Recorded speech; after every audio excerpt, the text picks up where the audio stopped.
आप स्वयं भाग्यशाली हैं, आप स्वयं किस्मत वाले हैं। कोई कैसे कह दे तुमको कि तुम अभागे हो? ना ना, हमारे बराबर भाग्य नहीं है किसी का।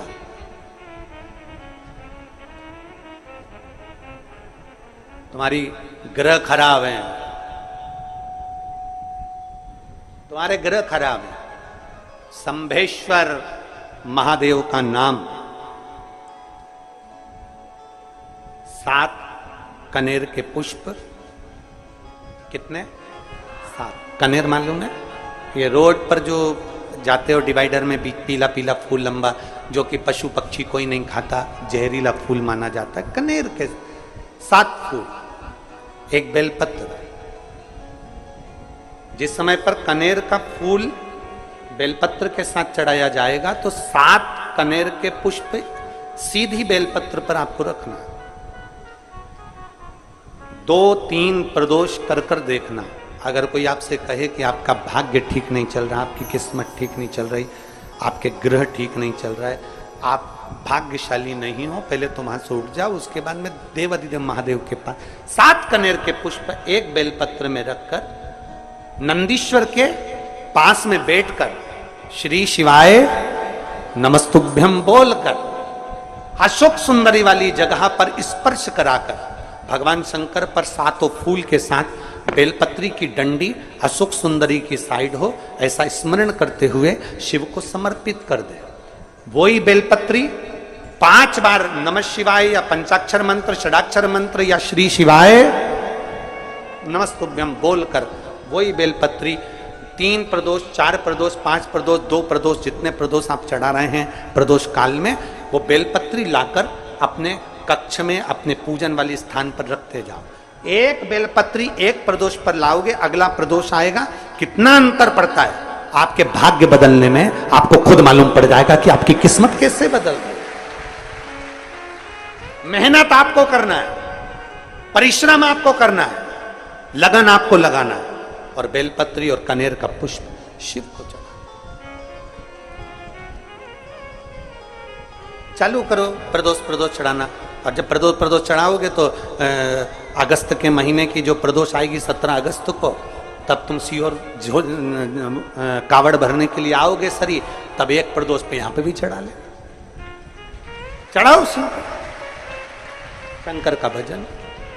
यहां नहीं चढ़ा सकते, अपने घर पर चढ़ाओ, अपने शिवालय में चढ़ाओ, अपने देवालय में चढ़ाओ, अपने नजदीक में जो शंकर मंदिर वहां चढ़ाओ। आराधना शिव की।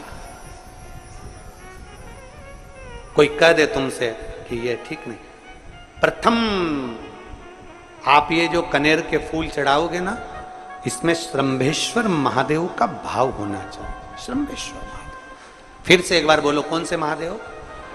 श्रंभेश्वर। और फिर एक निवेदन, मान लो कि डॉक्टर कह दे कि बच्चे की धड़कन नहीं आ रही है, 7 पुष्प कोई से भी, 7 बेलपत्र अशोक सुंदरी वाली जगह पर एक एक कर कर बेलपत्र, एक बेलपत्र एक पुष्प अशोक सुंदरी वाली, एक बेलपत्र एक पुष्प अशोक सुंदरी वाली जगह पर चढ़ा दीजिए, और एक बेलपत्र उसमें से एक पुष्प लेकर अपने घर जाइए, और 15 दिन के बाद वापिस उस बच्चे की सोनोग्राफी जांच डॉक्टर के कहने से कराइए। बाबा उस बच्चे की धड़कन, श्वास और शरीर पूरा देगा। श्रंभेश्वर महादेव में, श्रंभेश्वर महादेव का जब नाम लिया जाता है तो 33 कोटि देवी देवताओं का एक साथ नाम उच्चारण हो जाता है। 33 कोटि देवताओं। श्रंभेश्वर, बोल श्रंभेश्वर महादेव की जय। श्रंभेश्वर भगवान का स्मरण किया है। आगे वर्णन आया है भगवान के सुंदर आनंदमय स्वरूप का। जब भगवान देवाधिदेव महादेव आनंद में विराजमान थे, देवता और राक्षसों ने मिलकर मंथन किया, मंथन में विष निकला जो देवाधिदेव महादेव के पास पहुंचा। शिवजी ने विष को धारण करा, क्योंकि घर का जो बड़ा होता है, घर का जो बुजुर्ग होता है, उसको बहुत सहना पड़ता है, बहुत सहना पड़ता है। घर का जो बुजुर्ग है, घर का जो बड़ा है, उसको सहना पड़े, सहन करना पड़े। और सहने की आदत होना भी चाहिए।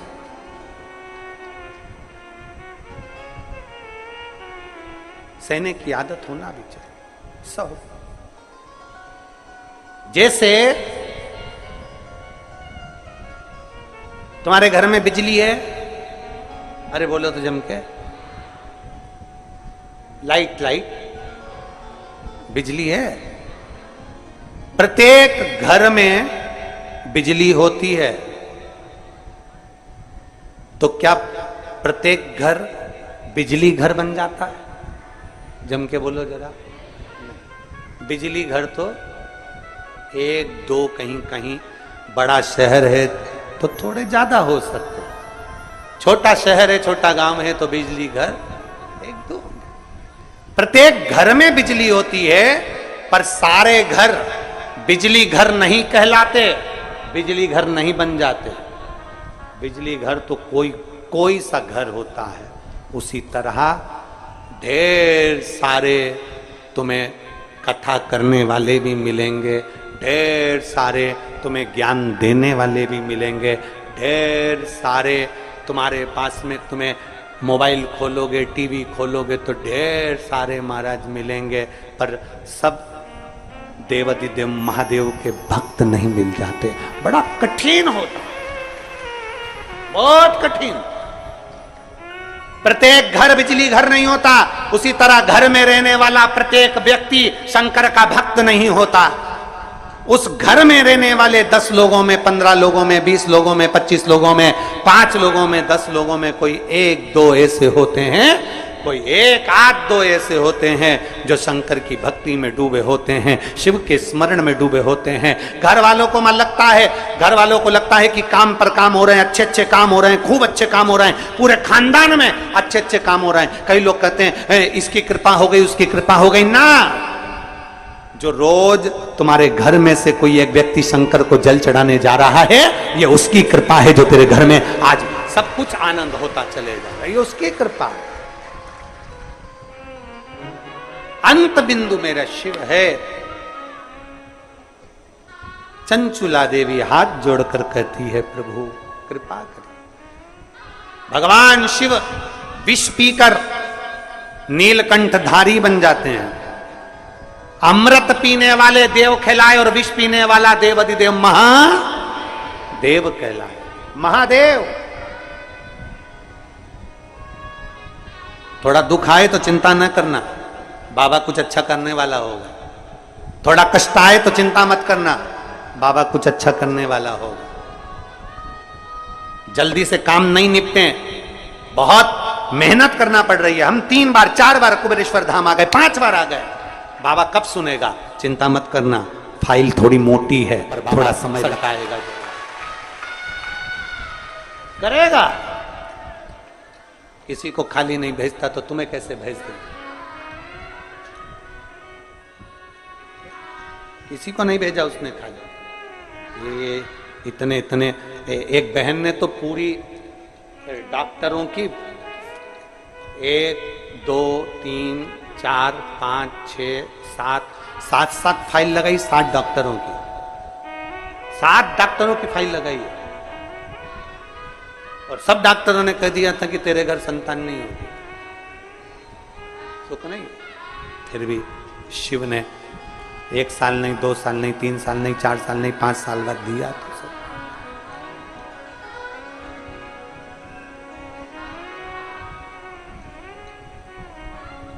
देता जरूर है, थोड़ा समय लग सकता है। विष पीने के बाद भी बाबा का नाम नीलकंठधारी हो गया, त्रिपुंडधारी हो गया, त्रिकालदर्शी, कैलाशी, अविनाशी। क्या नहीं देता? शिव कथा कह रही है, भगवान शंकर का चरित्र कह रहा है, शिव महापुराण की कथा कह रही है, ओगड़दानी का चरित्र, बाबा के सुंदर 12 ज्योतिर्लिंग का चरित्र श्रवण कराया, वर्णन किया। फिर वर्णन आया है मल्लिकार्जुन का। कार्तिकेय बाबा जब रुष्ट होकर चले गए तो उनको श्री शैलम पर जाकर मनाया, मल्लिकार्जुन के रूप में विराजमान। जब अपने नजदीक में, अपने क्षेत्र में शिव महापुराण की कथा हुआ करे तो 7 दिन नहीं तो छठे दिन, 7वें दिन, एक दिन जाकर बाबा की उस धरा को प्रणाम जरूर करा, प्रयास।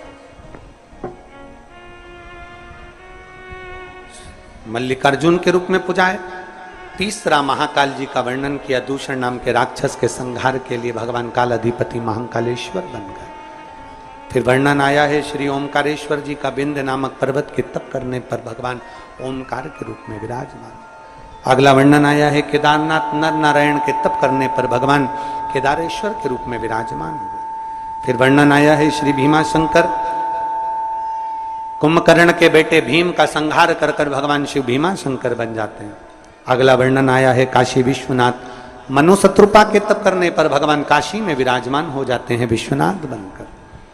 त्र्यंबकेश्वर, गौतम बाबा पर गौ हत्या का दोष लगा, बाबा ब्रह्मा विष्णु महेश तीनों स्वरूप में भगवान यहाँ विराजमान हो जाते हैं। वैद्यनाथ, रावण को शिवलिंग ले जाने नहीं दिया, बाबा भूमि पर ही रह गए तो वैद्यनाथ के रूप में विराजमान हो गए।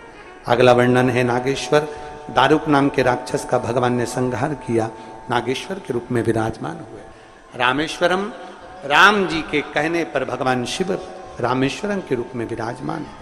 फिर वर्णन आया है कृष्णेश्वर, सुधर्म नाम के ब्राह्मण की धर्मपत्नी भूष्मा के बेटे को भगवान ने जीवित करा है तो भगवान कृष्णेश्वर के रूप में विराजमान।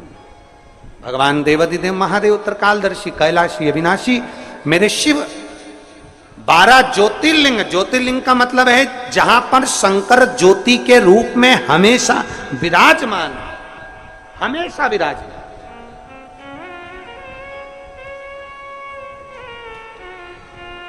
एक ज्योति के रूप में मेरा देवाधिदेव महादेव वहां पर विराजमान, और वही ज्योति हम तो कई लोग कहते हैं कि आपके ये कुबेरेश्वर धाम के कंकर शंकर में ऐसा क्या है, कुबेरेश्वर धाम में ऐसा क्या है। हम कहते हैं 12 ज्योतिर्लिंग के मध्य में है, तो हम तो ये मानते हैं कि 12 एक ज्योतिर्लिंग में एक ज्योति होती है, पर कुबेरेश्वर धाम में 12 ज्योतिर्लिंग की ज्योति एक साथ होती है। हम तो ये मानते हैं कि वहां 12 ज्योति एक साथ, उसकी धरा